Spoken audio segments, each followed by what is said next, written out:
This will unlock the Miami Heat. Based off a brand new article published on ESPN, we have rankings for 14 players and new landing locations and how they should play this up and coming season. We'll break down where Norman Powell ranks on that list, as well as the expectations for Norman in a Miami Heat jersey. We'll break down all of that on this episode of Heat Digest. But first, please do remember, scroll down and click the subscribe button if you're a part of the near 80% watching this video not currently subscribed to the channel. We do appreciate all the love and support, so thank you guys. But now let's get to it and break down the impact of Norman Powell and really the expectations that Heat Nation has for one of their newest players, someone that has a lot of optimism trailing him going into this regular season in his new organization.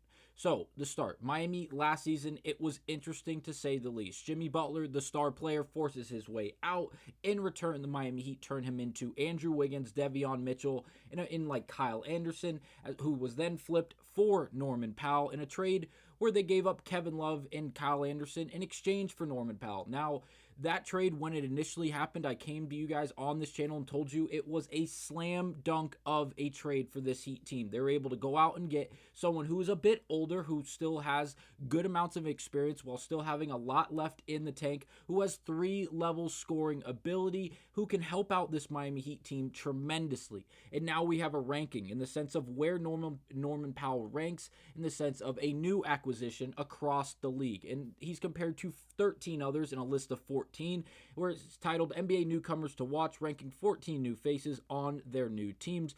And Norman Powell was then ranked 9. I will say Kevin Durant was the number 1 overall rank in this article. No shocker, he's 37 years of age, and despite that age, he has won multiple scoring titles. He has been a substantial piece anywhere he has gone. Yes, he only has that one championship, but he has the ability to be the guy on any team in the association because of the brand of basketball in which he can play.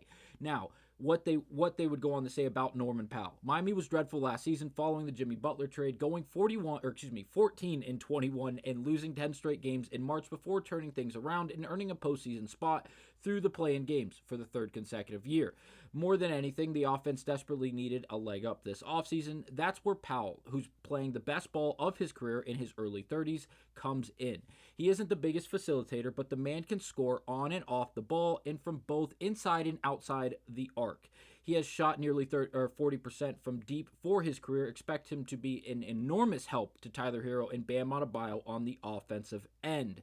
Now, I couldn't agree more with this little excerpt that we got describing Norman Powell and what to expect from him in a Miami Heat jersey. If you look back through the career that Norman Powell has had up to this point, he has been very, very polished, and not in the sense that he is a 30-point per game scorer who is leading the offense night in and night out in a starting position.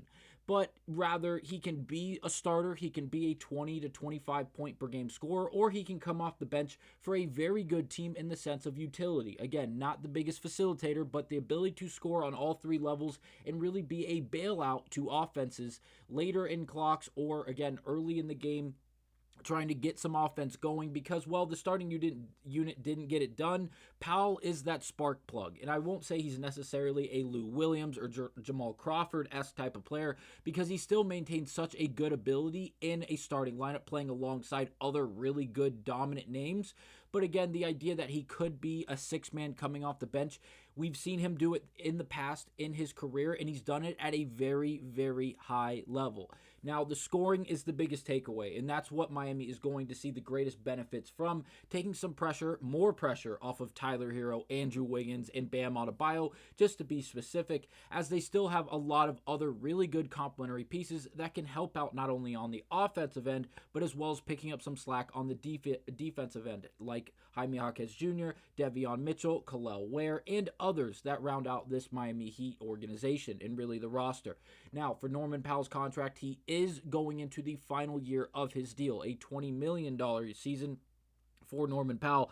Yeah, $20 million on the dot, 20 and some change, after signing a 5-year, $90 million deal with the Portland Trail Blazers back in 2021. Now, Norman Powell has earned every dollar of this contract, whether it is with the Trailblazers for a short period of time, or then the Los Angeles Clippers. He has done a damn good job when he is on the basketball court, whether he's playing next to James Harden and Kawhi Leonard or not. We saw specifically last season when the Clippers were simply without a lot of their star players. Norman Powell was able to step up and carry the load offensively. Again, when those superstars were active, we saw him both coming off the bench and as a starter, and in both roles, he played very, very well.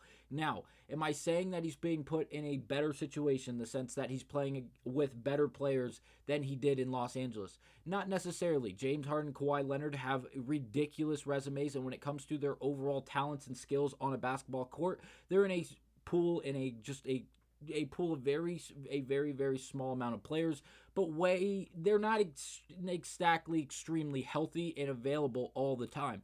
In Miami, playing alongside guys like Tyler Hero, Andrew Wiggins, Khalil Ware, Bam Adebayo, we've seen a good consistent level of health, which leaves us to believe that Norman Powell won't have to shoulder that load all that consistently like we saw in the past with the Clippers.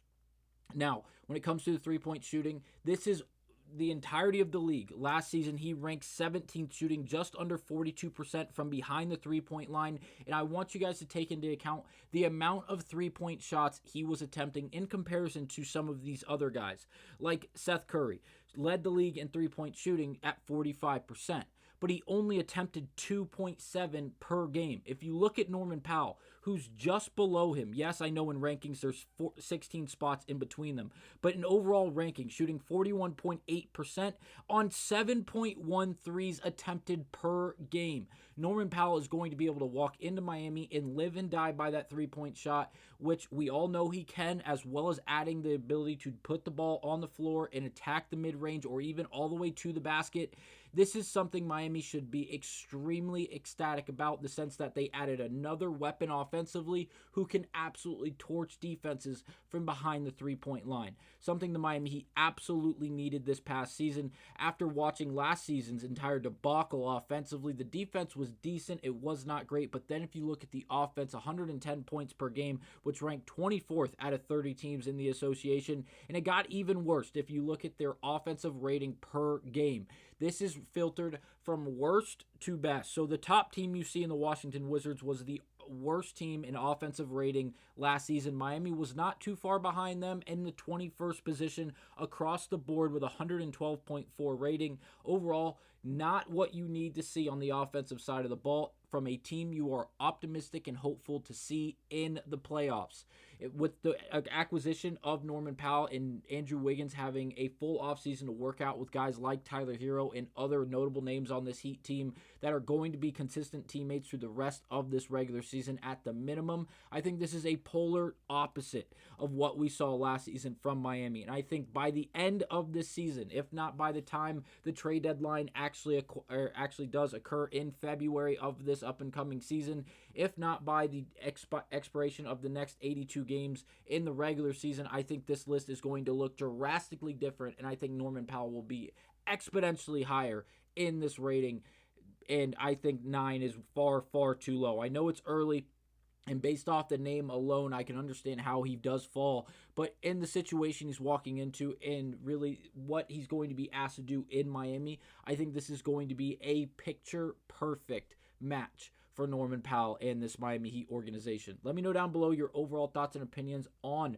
this Miami Heat roster and specifically the impact of Norman Powell and what you would like to see from him. I think we're going to get anywhere from 18 to 23 points per game from Norman with 5 to 6 rebounds, and I think he's going to fit in just fine with a right around 40 to 43% three-point shooting. Yes, it would be a career year in that sense, if not just below it. I think that should be the bar that's set. Norman Powell was a great player across the board wherever he's played in his career. Now going into Miami, someone with Eric Spoelstra is going to unlock all of his talents, especially playing next to all of the talent they have already on this roster. Let me know down below your overall thoughts and opinions, and I will see you guys on the next episode of Heat Digest.